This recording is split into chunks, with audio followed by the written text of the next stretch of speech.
Okay, so I'm out here in the shop. I'm not able to work on the golf cart today because I injured my shoulder yesterday. It's pretty sore. But I wanted to do a quick video, show you guys what I got going on.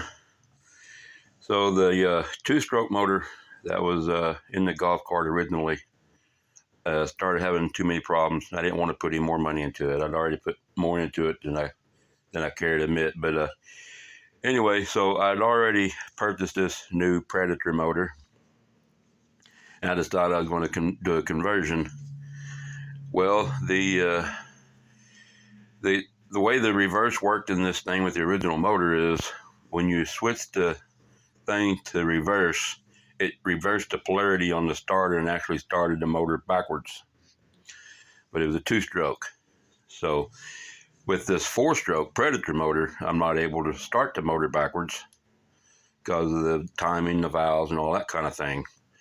So I had to purchase a forward reverse gearbox, which is, I don't know if you can see it or not, it's right back there, kind of low behind the motor there. Anyway, it's a forward and reverse gearbox.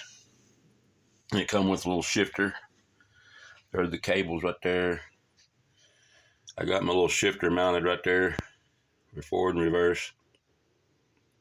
I got it all mounted down. I've got a electric start kit hooked up to this thing, but I don't have the starter hooked up yet. All I got to do really is run some cables from the battery here over to it. I just haven't done it yet. Ran out of time yesterday.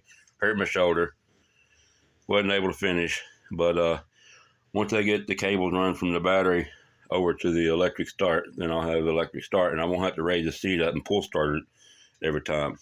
But so I got everything bolted down. The only thing that I'm having a problem with right now is, and I had a feeling it's going to happen, is the sprocket.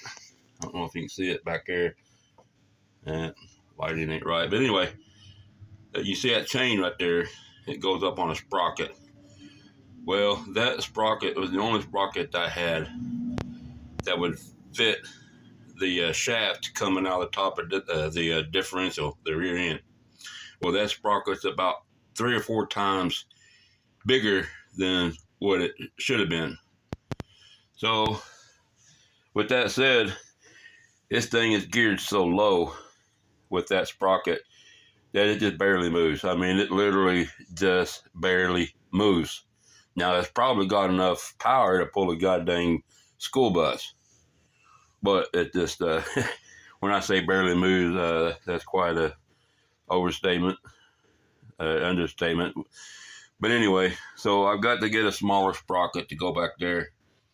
And once I get that smaller sprocket on there, I think it'll be fine.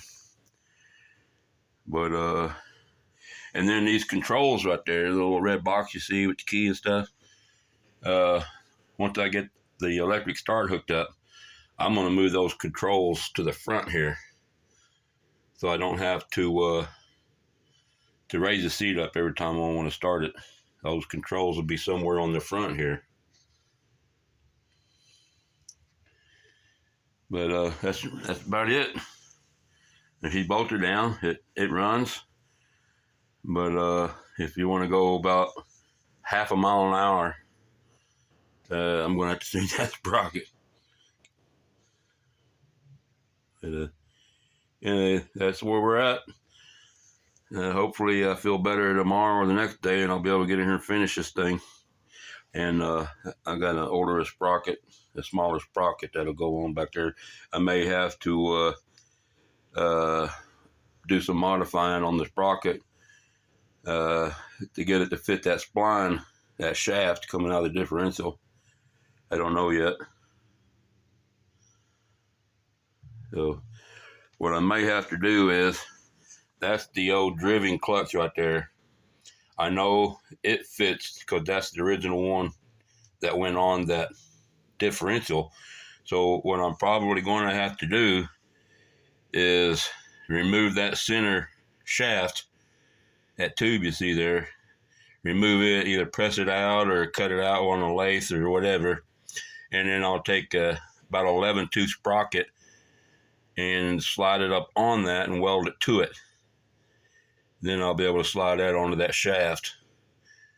And then I'm sure I'll have to shorten the chain, because that's about a 32 tooth sprocket or 37 tooth sprocket that's on there now, and I need about 11 tooth.